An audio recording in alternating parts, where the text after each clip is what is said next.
इतनी हैरत से मत देखो। तुम मुझे इतनी हैरत से क्यों देख रहे हो? वो मुझे बड़ी हैरत से देखने लगा। अस्सलामुअलैकुम, your spoken English trainer, this is Aqsa. Hey guys, आज की वीडियो में भी हम 3 अमेजिंग एडवांस स्ट्रक्चर सीखने के लिए जा रहे हैं जो कि हम अपनी डे टू डे लाइफ में यूज़ करते हैं। इन्हें सीखकर आप अपनी स्पोकन इंग्लिश को बहुत ज़्यादा इम्प्रूव कर सकते हैं। तो वीडियो को बिना स्किप किए कंप्लीट वॉच कीजिएगा। तो चलिए वीडियो को शुरू करते हैं और सीखते हैं।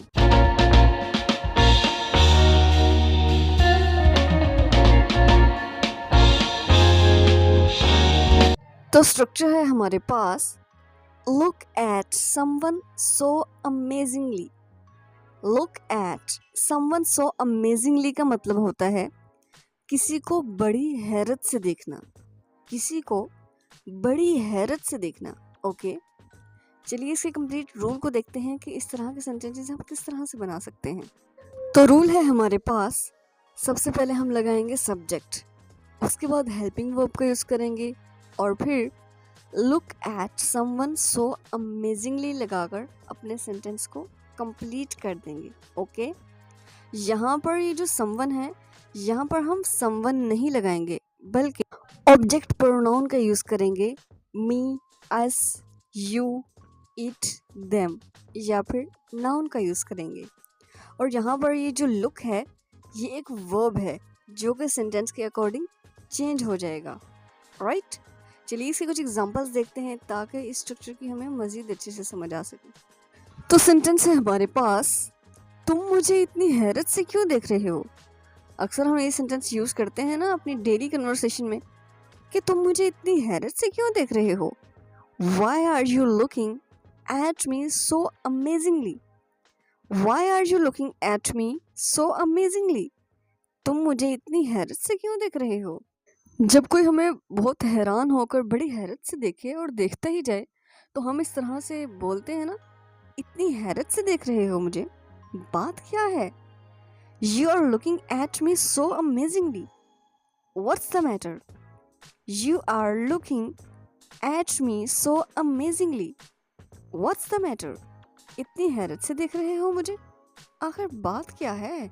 वो मुझे बड़ी हैरत से देखने लगा। He started looking at me so amazingly.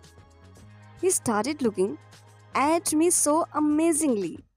आमतौर पर हैरान होकर हैरत से तब देखा जाता है या तो आप कोई ऐसा काम करें जो आप पहले नहीं करते और देखने वाले हैरान होकर आपको देखें कि आप ये काम कर रहे हैं, या फिर आप कोई ऐसा फंक्शन अटेंड करें जो आपने पहले कभी नहीं किया और लोग बहुत ज़्यादा शॉक्ड हो जाएं, हैरान हो जाएं कि ये तो पहले कभी नहीं आता और आज कैसे आ गया। इतनी हैरत से मत देखो। Don't look so amazingly. Don't look so amazingly. इतनी हैरत से मत देखो। कई बार हमें इस तरह के सेंटेंसेस बोलने होते हैं ना, उसका पेट दर्द बढ़ता ही जा रहा था, आजकल मसाइल बढ़ते ही जा रहे हैं, उसकी हालत अब और ज़्यादा ख़राब हो गई है। तो इस तरह के सेंटेंसेस बोलने के लिए कौन सा स्ट्रक्चर यूज़ किया जाता है? तो चलिए स्ट्रक्चर देखते हैं। तो स्ट्रक्चर है हमारे पास, गेट वर्स। गेट वर्स का मतलब होता है किसी चीज़ की हालत का और ज़्यादा ख़राब होना, यानी एक तो चीज़ पहले से ख़राब है और अब वो मज़ीद ख़राब हो रही है, किसी चीज़ का पहले से ज़्यादा ख़राब हो जाना। ओके, चलिए इसके कंप्लीट रूल को समझते हैं कि इस तरह के सेंटेंसेस को हम किस तरह से बना सकते हैं। तो रूल है हमारे पास, सबसे पहले हम लगाएंगे सब्जेक्ट। सब्जेक्ट लगाने के बाद हेल्पिंग वर्ब का यूज़ करेंगे और फिर गेट वर्स लगाएंगे। फिर अगर सेंटेंस में अदर वर्ड्स हैं तो उन्हें लगा के अपने सेंटेंस को कंप्लीट कर देंगे। ओके, तो यहाँ पर ये जो गेट है, ये एक वर्ब है जिसकी फॉर्म टेंस के अकॉर्डिंग चेंज हो जाएगी। राइट, चलिए इसके कुछ एग्जांपल्स देखते हैं ताकि इस स्ट्रक्चर की हमें मज़ीद अच्छे से समझ आ सके। तो सेंटेंस है हमारे पास, मेरा सर दर्द बढ़ता ही जा रहा है। My headache is getting worse. My headache is getting worse. अब ये जो हेडेक है इसका मतलब होता है सर दर्द। अब बहुत से लोग सर दर्द को इंग्लिश में बोलते हैं हेड पेन। तो हेड पेन रॉन्ग वर्ड है। आपने जब भी कहना है कि मेरे सर में दर्द हो रही है तो सर दर्द के लिए हेडेक वर्ड का यूज़ किया जाता है। Okay, my headache is getting verse. मेरा सर दर्द बढ़ता ही जा रहा है। उसका पेट दर्द बढ़ता ही जा रहा था। His stomach ache was getting worse. His stomach ache was getting worse. अब पेट दर्द को कहते हैं स्टमक एक। स्टमक एक। यहाँ पर स्टमक पेन नहीं बोलेंगे वरना आपका सेंटेंस गलत हो जाएगा। Okay. His stomach ache was getting worse.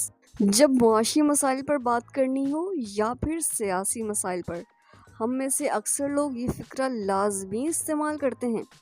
आजकल मसाइल बढ़ते ही जा रहे हैं। Nowadays, problems are getting worse. Nowadays, problems are getting worse. आजकल मसाइल बढ़ते ही जा रहे हैं। उसकी हालत अब और ज़्यादा ख़राब हो गई है। यानी पहले तो ख़राब थी मगर अब मज़ीद ख़राब हो चुकी है, मज़ीद ख़राब हो गई है। His condition has got worse now. His condition has got worse now. उसकी हालत अब और ज़्यादा ख़राब हो गई है। कई बार हम इस तरह के फिक्रात भी इस्तेमाल करते हैं ना, अपनी बात से पलट क्यों रहे हो? तुम हमेशा अपनी बात से मुकर जाते हो। अब तुम अपनी बात से पीछे नहीं हट सकते। तो इस तरह के सेंटेंसेस के लिए कौन सा स्ट्रक्चर यूज़ किया जाता है? तो चलिए सबसे पहले हम स्ट्रक्चर देखते हैं।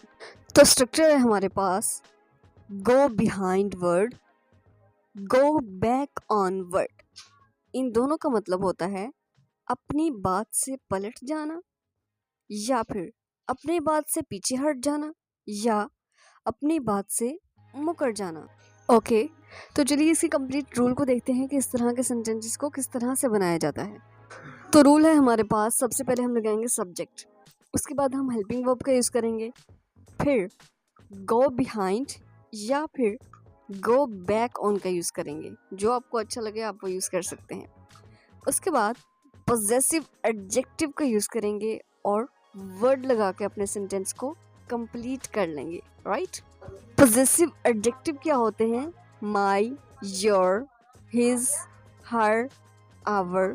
ओके, तो चलिए इसकी एग्जांपल्स देखते हैं ताकि इस स्ट्रक्चर की हमें मज़ीद अच्छे से समझ आ सके। तो सेंटेंस है हमारे पास, अब तुम अपनी बात से पीछे नहीं हट सकते। Now you can't go back on your word. Now you can't go back on your word. या फिर हम इस तरह से भी कह सकते हैं, now you can't go behind your word.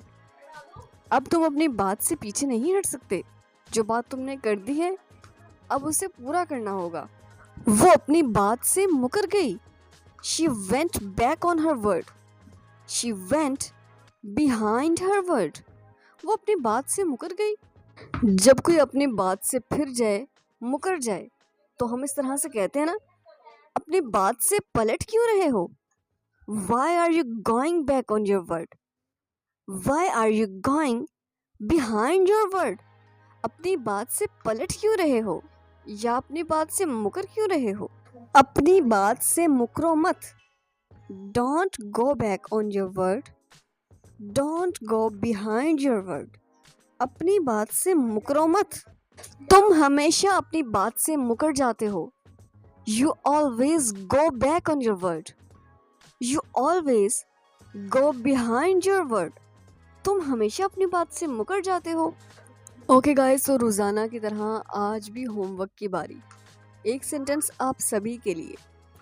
अब तुम अपनी बात से मुकर रहे हो या फिर अब तुम अपनी बात से पलट रहे हो। सो गाइस, ये सेंटेंस आपके लिए है। इसे सॉल्व करके आपने कमेंट बॉक्स में लिख देना है। देखते हैं कितने लोग इसका सही जवाब देते हैं।